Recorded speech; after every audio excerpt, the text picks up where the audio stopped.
ICCC 2025. We're 25 years Woo. into this century, and we have one of the most iconic voices in Star Wars here, Andy Secombe. Thank you so much for joining us, sir. Thank you very much. Oh, yeah. Oh, Watto, I love you so much. Hi, Andy. We're so Hi. glad you're here. It's great to be here. So I've got a question for you. So obviously you have done not just the beloved voice of Watto, but you've done a variety of voices within video games as well, from what I understand. Is that right? Yeah. Most of the ones I've done on a sort of a Star Wars theme have been sort of variations of Watto, you know. Sometimes a little higher, maybe. Sometimes a little lower. But all basically is that they've mostly been Tatooine-y characters in the Star Wars. I mean, I've done voiceovers in other video games playing completely sort of random characters. But yeah, in the Star Wars universe, they tend to keep me in a box. They know what's worked in the past, so they like to do it again. Would you say Watto has been the most fun you've had, like creating a voice, or were there other gigs where you just found that you had a lot more fun with it? Well, I mean, the thing about Watto is that I don't really think of him as a voice, you see. I mean, I worked as an actor for years and years and years, and I've done mostly theatre. And in a lull between, I was doing bits of theatre. I mean, the television as well. But it was a lean time, as always happens in actors' careers from time to time. And I thought, well, it would be nice to make the rules. You know, the thing about an actor is you're always at the mercy of a producer, a director. There's always sort of someone you have to go to and beg them to give you a job. Whereas I was thinking, well, if I was a writer and a producer, that would mean I could write and produce my own work. Yeah. That would be genius. So I put this idea to a friend of mine, and he said, yeah, let's have a go. So we collaborated on, first of all, we wrote a screenplay for a television series, which didn't get made, but it did get us an agent. And it, on the strength of the agent, the agent sort of put us up for writing a pitch for an animation movie. And we actually went to Hollywood. We went to LA to sell it. That was great fun, you know, going around all the studios, pitching to these big executives. But that didn't get made either. But there we are. It was fun. You learn from everything. You do. Anyway, and when we came back, we set up a sort of a running animation company. We were producing things for Channel 4, writing and producing things for Channel 4, and doing all the voices. So we do a range of voices. There was something called Insectors we did for Channel 4, and I played a range of people. It was all about insects, and there was a very, very dull Welshman. He was a sort of a beetle, really. And then there was an evil queen who sounded like this. She was very sibilant. And you know, so I do lots of sort of different weird voices. But I've always done them in front of one of these, you know, in front of a microphone.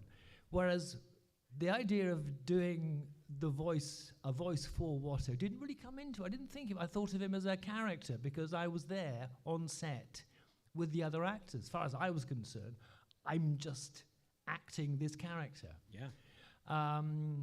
So, you know, I suppose that's why, maybe that's why he's got a bit more depth than some of the other voices I've done before, because I was physically present and working with the other people. With Watto, where did you find your inspiration for Watto? Inspiration for what? Or creativity? The juices? Kind of luck, really. Those are always the best ones. Did you stub your toe and Watto Yeah, came you're out? like, ooh, that's good voice. No, a bit more mundane than that. When, as I say, we were running this animation company and doing all the voices, and when Robin Gerland came to town with Lucasfilms, they phoned up all the production companies in London and asked them who they would recommend as voice artists. They needed, because they needed a lot of people. So they phoned us up, and I answered the phone, and I said, "Hello, Lunchtime Productions," because we were called Lunchtime Productions because we liked lunch. And how can I help? And this American voice said, "Hi, we're looking for voice actors. Could you recommend your best?" I said, "You're speaking to him." And she said, "Great, okay. Well, can you come up to Leeds,ton and I'd like to talk to you." Yeah. Well, what's the plot? I mean, what's the product? The project? Star Wars.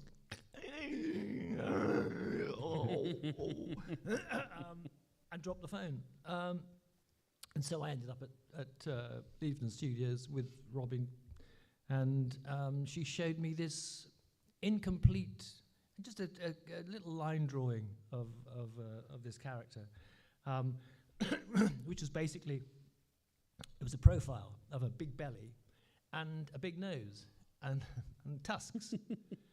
Oh, yeah, okay. So who is he? Oh, well, he's a junk dealer. He lives on Tatooine. He's a Toydarian. None of which made any sense to me at all. I said, right, okay. So I'm nodding very, very sagely. Yes, absolutely. It's all going in. I said, but what's he like? What does George want him to sound like? And she said, he doesn't know. He just knows that he's rough, he's of the street, and he's got criminal connections, possibly mafia, So okay, well, so he's rough, he's off the streets, talk like that, but he's got mafia connections. So he's a bit Italian, so he's got Italian in the so maybe he sounds like this, and that's how it came about. So, what was your mindset on being a part of Phantom Menace versus now? Meaning, did you ever think that Watto would be as well renowned as he is today? Look, you're at a con and people are seeking your autograph because of the iconic voice that you brought to Star Wars. Well, it's very kind of you to say so.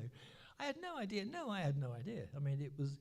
I can't say that it was just another job because, come on, Star Wars. Right. But I approached it as a job, as a professional. I did the best job I thought I could possibly do, and then forgot about it.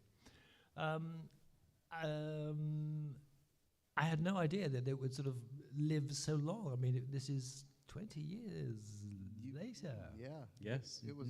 Since Revenge of the Sith, Yeah. right? Yeah. And so, yeah. No, I mean, I just thought, well, it was good while it lasted, and then move on to the next thing. And I think when I first realized that it was going to have such a big effect on my life was when I was phoned up and asked if I wanted to go to Disney World for the weekend to do one of the Star Wars weekends there. And I said, can I bring my family? They said, sure. Yeah. So I thought, oh, this is good. This is really good. What's nice now is that a few years after the film came out, the sort of flurry of interest died down a bit. But now all the people who saw the prequels as kids have grown up and have got money to spend and can come to these conventions. So it's Watto seems to be having a resurgence, which I am not complaining about. Did they tell you that they wanted to bring you back for Attack of the Clones to kind of seal up that or finish up that Shmi Skywalker story? Or did they just call you out of the blue? Hey, we need Watto again. No, it was always going to be 2 pictures. 2 pictures, and he at first it was open that it might move into a third, but that just never happened. No, I mean I always knew there were 2. I mean the second Watto's part in the second movie is very small. Right, just kind of sadly finishes up that Shmi Skywalker. I wanted to ask you how I've asked a few other Star Wars actors coming from theater to film back and forth. What would you say the transition from theater to film that you like better? Is there parts of theater you like better? Because some people, some actors love theater, love the audience, love the it's happening right now feeling versus like, you in a box. Ooh, dude, oh, I didn't like that. Let's do it again. Which one do you like? Well, you see, there are sort of pros and cons for both. I'm a theatre actor at heart, and I love theatre. I love the live experience and the slight danger of it. But I don't like television. Well, I've done quite a lot of television, and television's very dry. But the thing about making a movie is, it's funnily enough, it feels more like theatre, because you feel, although you film in very very short bursts, they're very concentrated, and it's. The thing is, it's the technique may be different, but the way you approach it is exactly the same. The amount of thought that needs to go into it is exactly the same. But on film, I may not wave my hands around so much. Right. And in the theatre, you have to be loud so that the audience can hear you. But whereas in a movie, you can bring everything right down. Yeah. And that can be really quite interesting. I have 2 questions for you before we end. One, do you own a toy of yourself, and where is it in your house? And 2, what is your favorite line that you gave in the movies? The answer to the first question is yes. Yeah, you do. I've got a cuddly Watto, a soft toy Watto, and he sits on my bookshelf in my office. All right. He looks over me when I'm working. And favorite line? Well, there are a few. I think the one that sort of most people seem to ask me to write on their photographs is I've forgotten it now. It's okay. Credits. No, they won't. Credits will do fine. No, they won't. Just will you waving your hand around like Jedi. No, it is from that scene. It's in the junkyard. It's